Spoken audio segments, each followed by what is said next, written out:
High protein rich salad ಖಂಡಿತವಾಗ್ಲೂ try ಮಾಡಿ ನೋಡಿ. ತುಂಬ ಟೇಸ್ಟಿಯಾಗಿರುತ್ತೆ. ಹೇಗೆ ಮಾಡೋದು ನೋಡೋಣ ಬನ್ನಿ.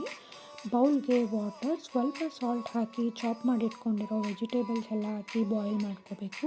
ವೆಜಿಟೇಬಲ್ಸು ಬಾಯ್ಲ್ ಆಗೋಷ್ಟೊತ್ತಿಗೆ ಸಲಾಡ್ ಡ್ರೆಸ್ಸಿಂಗ್ ಮಾಡಿಟ್ಕೋಬೇಕು.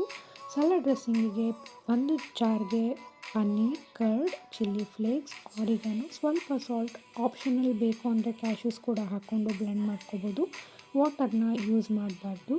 ಒಂದು ಪ್ಯಾನಿಗೆ ಬಟರ್ ಹಾಕಿ ಪನ್ನೀರ್ ಗೋಲ್ಡನ್ ಬ್ರೌನ್ ಆಗೋವರೆಗೂ ಫ್ರೈ ಮಾಡಿಟ್ಕೋಬೇಕು. ಆ್ಯಂಡ್ ಸೇಮ್ ಪ್ಯಾನಿಗೆ ಬಟರ್ ಹಾಕಿ ಚಾಪ್ ಮಾಡಿರೋ ಗಾರ್ಲಿಕ್, ಆನಿಯನ್ಸ್, ಮಶ್ರೂಮ್ ಹಾಕಿ ಸಾಫ್ಟ್ ಆಗೋವರೆಗೂ ಫ್ರೈ ಮಾಡ್ಕೋಬೇಕು. ವೆಜಿಟೇಬಲ್ಸು ಸಾಫ್ಟಾಗಿ ಫ್ರೈ ಆದ ನಂತರ ಬಾಯ್ಲ್ ಮಾಡಿಟ್ಕೊಂಡಿರೋ ವೆಜಿಟೇಬಲ್ಸ್ನ ಹಾಕಿ ಕ್ರಂಚಿಯಾಗಿರಬೇಕು ಅಂದರೆ ಸ್ವಲ್ಪ ಲೈಟಾಗಿ ಫ್ರೈ ಮಾಡಿಕೊಂಡ್ರೆ ಸಾಕು. ವೆಜಿಟೇಬಲ್ಸ್ನೆಲ್ಲ ಫ್ರೈ ಮಾಡ್ಕೊಂಡ ನಂತರ ಅದಕ್ಕೆ ಫ್ರೈ ಮಾಡಿಟ್ಟಿರೋ paneers and chilli flakes, oregano, salt ಹಾಕಿ ಮಿಕ್ಸ್ ಮಾಡಿದ್ರೆ ಸೂಪರ್ ಟೇಸ್ಟಿಯಾಗಿರೋ ಸಲಾಡ್ ರೆಡಿ ಆಗುತ್ತೆ. Thank you so much for